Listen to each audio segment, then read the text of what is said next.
Diawali dengan seorang anak kecil berusia 8 tahun yang bernama Neni, yang tiba-tiba terbangun dari tidurnya pada tengah malam, guys. Tak lama dari itu, ia melihat sosok iblis hitam yang seketika merenggut nyawa ibunya yang bernama Sophia dengan cara yang tragis.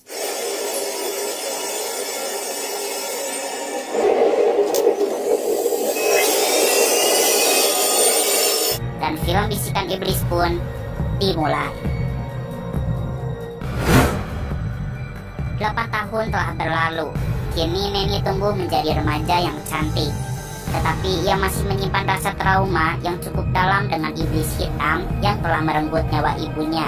Oleh karena itu, Neni yang baru lulus SMP meminta ayahnya untuk memasukkan dirinya ke sekolah asrama Early, yang merupakan sekolah menengah atas peringkat 3 besar terbaik nasional. Selain dari itu, alasan Neni ingin bersekolah di sekolah tersebut karena dulu almarhum ibunya bersekolah di sekolah tersebut juga, guys. Dan Neni ingin berusaha melawan rasa traumanya dengan cara hidup mandiri di asrama Early. Setelah mengalami beberapa perdebatan, akhirnya Franz, ayahnya Neni, mengizinkan Neni untuk bersekolah di asrama Early.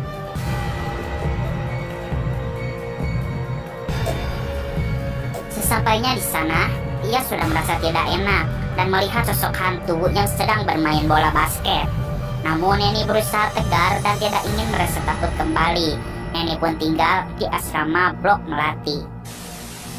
Hari pertama sekolah telah tiba. Di hari pertamanya, Neni terlambat bangun yang menyebabkan dirinya terburu-buru untuk datang ke sekolah. Di perjalanan, tak sengaja dirinya menabrak Violet yang merupakan siswi baru juga yang menyebabkan handphonenya lecet. Neni pun meminta maaf dan segera menuju sekolah. Karena kejadian tadi, Violet terlambat. Karena Violet orang kaya, ia pun menyuap satpam tersebut yang akhirnya ia bisa masuk ke sekolah. Neni pun tetap terlambat datang di pertemuan siswa baru karena ia menabrak salah satu guru. Bu Emil yang merupakan kepala sekolah asrama Early memberitahukan jika ada 3 contoh buruk yang baru saja terjadi, yaitu Neni yang tidak disiplin, Hilda yang merupakan siswi sok jago yang tidak tahu aturan, dan Violet yang tidak jujur. Mulai besok kamu tidak usah datang ke sekolah lagi. Setelahnya Violet mendatangi Neni dan menunjukkan jika handphonenya lecet. Neni meminta maaf dan berjanji akan ganti rugi. Namun Violet tetap marah. Tak lama dari itu datanglah Sheila yang merupakan teman SMP-nya Violet dan segera membela Neni dan mengatakan jika Violet memang keras kepala. Bu Emil pun datang dan ikut membela Neni dan mengatakan jika Violet seharusnya sudah diskors karena telah membawa handphone ke sekolah. Neni dan Sheila pun berkenalan dan menjadi sahabat. Malam harinya, Neni dan Sheila baru saja pulang ke asrama dan petugas asrama memberitahukan jika akan ada satu siswi baru yang akan tinggal di salah satu kamar mereka, yaitu kamar Neni di Blok Melati dan kamar Sheila di Blok Mawar. Dan jika siswi itu datang, maka petugas tersebut akan mengkonfirmasi kembali. Neni berharap siswi baru tersebut tinggal bersamanya karena ia takut tinggal sendirian dan ingin sekali mempunyai teman. Dan Sheila tidak takut jika harus tinggal sendiri karena ia selalu ditemani boneka kesayangannya yang bernama Koko. Ya udahlah, aku ada Koko. Koko. Neni pun menyuruh Sheila untuk duluan saja. Ia pun menelepon ayahnya untuk mengirimkan boneka kesayangannya juga yang merupakan hadiah ulang tahunnya dulu, pemberian dari ibunya. Dan tiba-tiba terlihat sesosok bayangan dari arah samping Neni. Setelah dicek, Neni mendapatkan satu kuburan di samping asramanya tersebut. Karena ketakutan, Neni pun segera kembali ke kamarnya. Sesampainya di kamar, dia melihat ada seorang wanita yang sedang membaca buku di kamarnya. Neni pun senang karena siswi baru tersebut tinggal bersamanya. Neni sangat ingin berteman dengan siswi baru tersebut. Namun siswi tersebut sangat jutek dan kasar yang akhirnya Neni pun memilih untuk langsung tidur saja. Keesokan harinya pada jam istirahat, boneka Neni pun sudah datang dan Neni langsung membukanya di kelas. Di dalam kelas, ia melihat siswi baru tersebut sedang sibuk belajar, padahal sedang jam istirahat. Neni pun bertanya kenapa tidak beristirahat. Siswi baru tersebut hanya memasang wajah juteknya. Maaf, gue udah kasar. Gue emang gini orangnya. Akhirnya mereka pun berkenalan, dan siswi baru tersebut bernama Ki. Dan ia menjelaskan jika ia orangnya memang jutek dan ia bersekolah di asrama early melalui jalur beasiswa, sehingga ia tak boleh main-main demi mempertahankan beasiswanya. Karena jika beasiswa tersebut tidak bisa ia pertahankan, maka Gi mau tak mau harus putus sekolah dari asrama early tersebut. Tak lama dari itu Sila datang dan mengajak Neni untuk pergi ke kantin. Neni mengenalkan Sila kepada Gi. Hai Mi, aku Sheila. Ini Koko, salam kenal ya. Sila pun izin ke kantin duluan. Pada pelajaran Pak Arnold, yaitu pelajaran kimia, Neni melihat kepala banteng di dahinya Hilda. Dan Neni mendapatkan bayangan jika Hilda akan dibunuh oleh iblis hitam yang dulu mengambil nyawa ibunya juga. Pulang sekolah, Neni pun dilabrak oleh Hilda and the gang. Kenapa lo teriak nggak minta gue? Lo pikir gue setan? Pada malam harinya, ternyata penglihatan Neni benar. Hilda pun tewas terikat selimut. Sekolah pun gempar dengan kematiannya Hilda. Dan Neni pun terus-menerus diteror oleh arwahnya Hilda.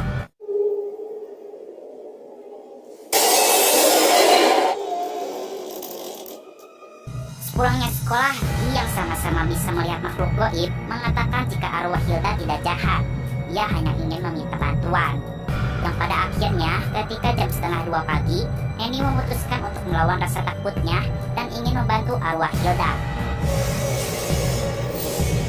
Dan diketahui jika Hilda memang benar-benar dibunuh oleh iblis hitam tersebut, dan iblis tersebut menetap di dalam sebuah lemari, dan Neni pun belum tahu di mana letak lemari tersebut. Keesokan harinya, sudah saatnya jam pulang sekolah. Tak sengaja, Neni melihat tanda kepala banteng lagi di dahinya Violet. Kemudian Neni mendapatkan bayangan jika Violet akan dibunuh oleh iblis hitam dan segera memberitahukannya kepada Sila. Sila pun segera membawa Violet kepada Neni yang bertujuan untuk memberitahukan jika nyawanya sedang diincar oleh iblis hitam. Namun karena sifat Violet yang keras kepala, ia pun tak percaya dan menganggap Neni aneh.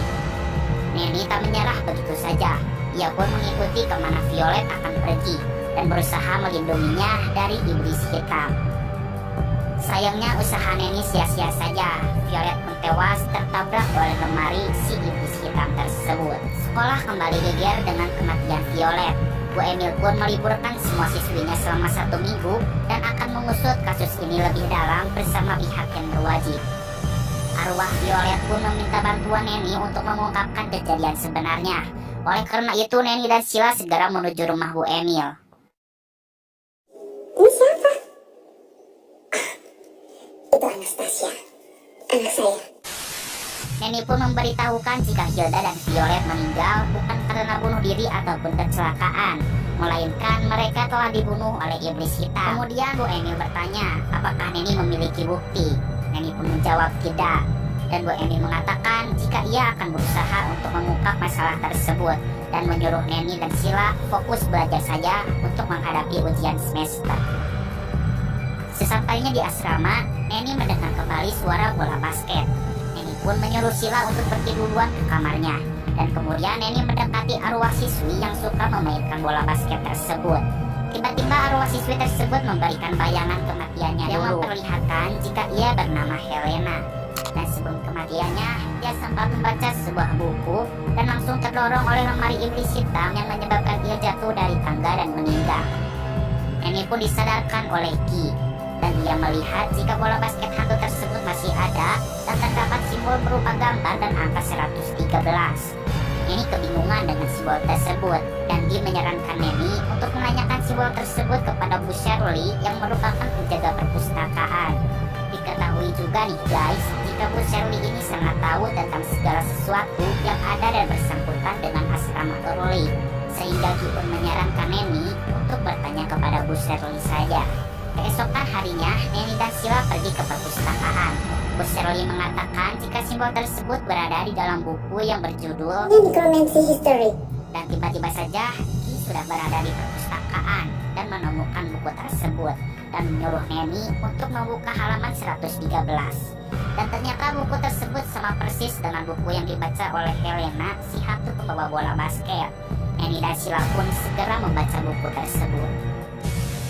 Nekromansi adalah ilmu hitam yang dapat membangkitkan orang yang telah mati.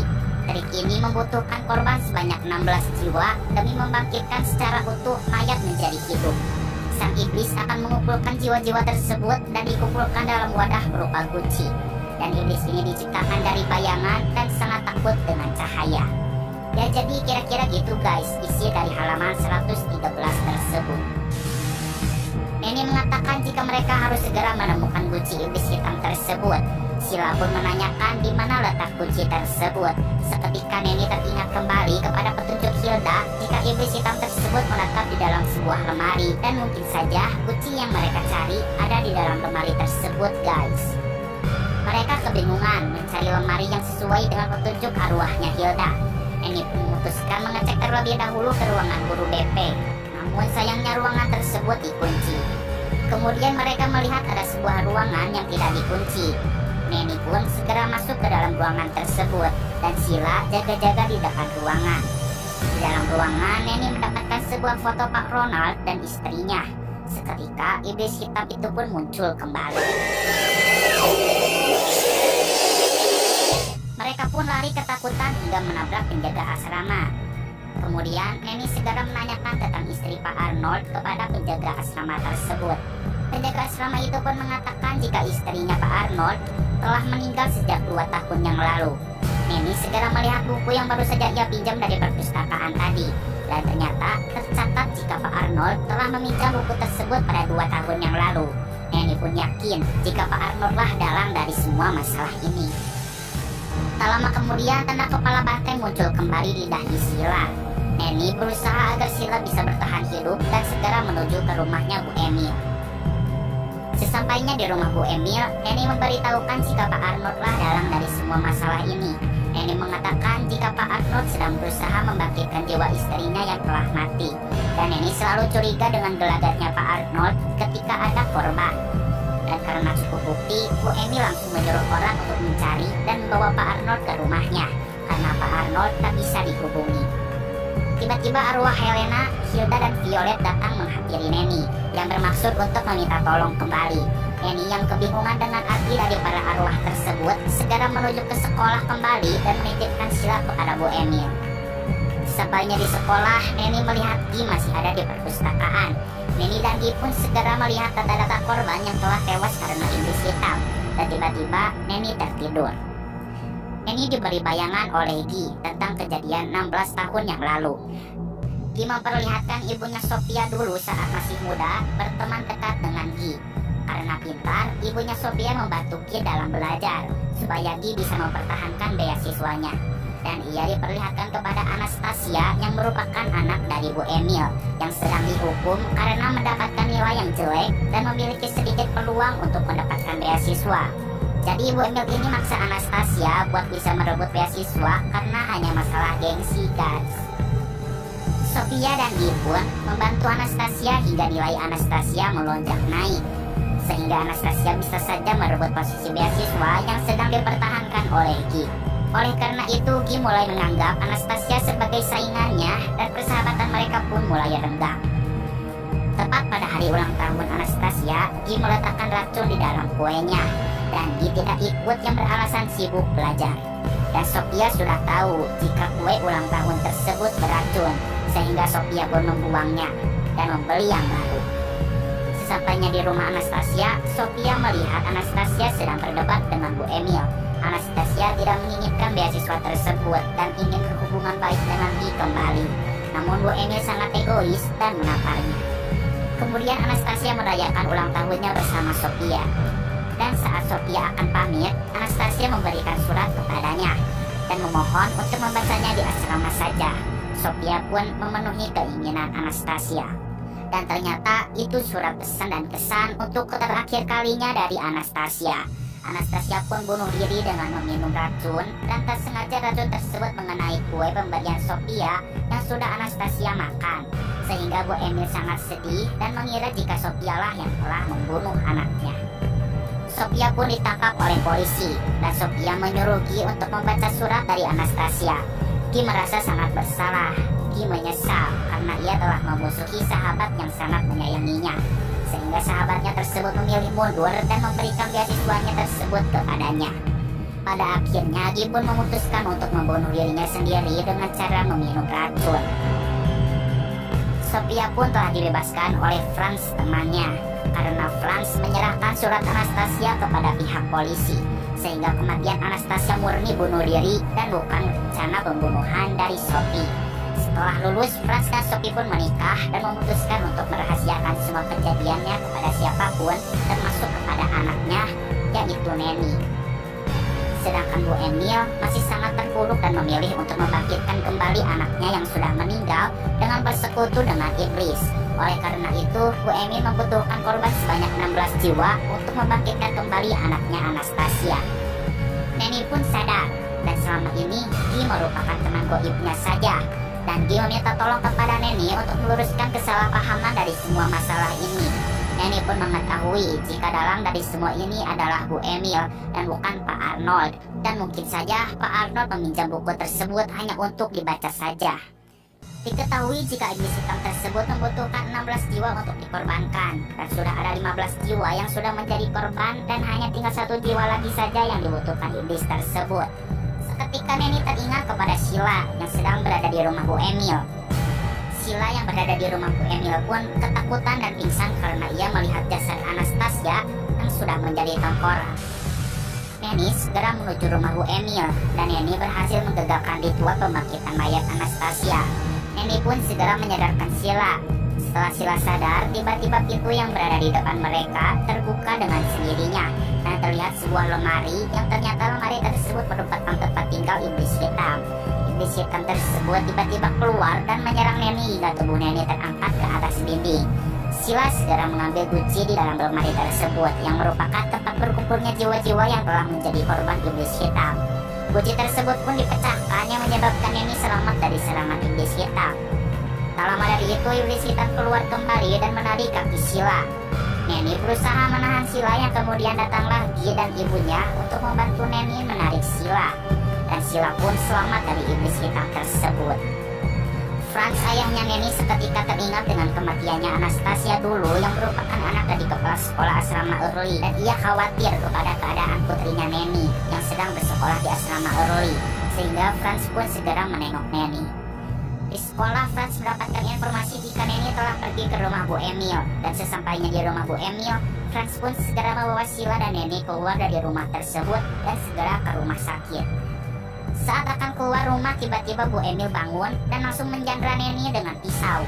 Bu Emil pun ditenangkan oleh Franz dan memberitahukan jika Bu Emil sia-sia saja memanggil arwah Anastasia kembali, karena yang Bu Emil bangkitkan bukan Anastasia, melainkan sosok iblis hitam. Bu Emil pun sadar dan langsung mendekati jasad anaknya sambil menangis. Setelah kejadian semua ini berakhir, akhirnya Nanny pun berziarah ke makam Guy dan memberikannya bunga, karena Guy merupakan sahabat ibunya dan merupakan sahabatnya juga. Sedangkan Bu Emil dimasukkan ke dalam penjara dan mengalami gangguan kejiwaan.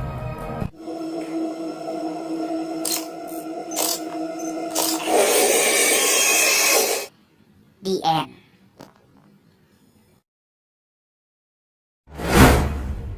Oke guys, itu dia seluruh alur cerita dari film Bisikan Iblis ini. Pesan yang dapat diambil dari film ini adalah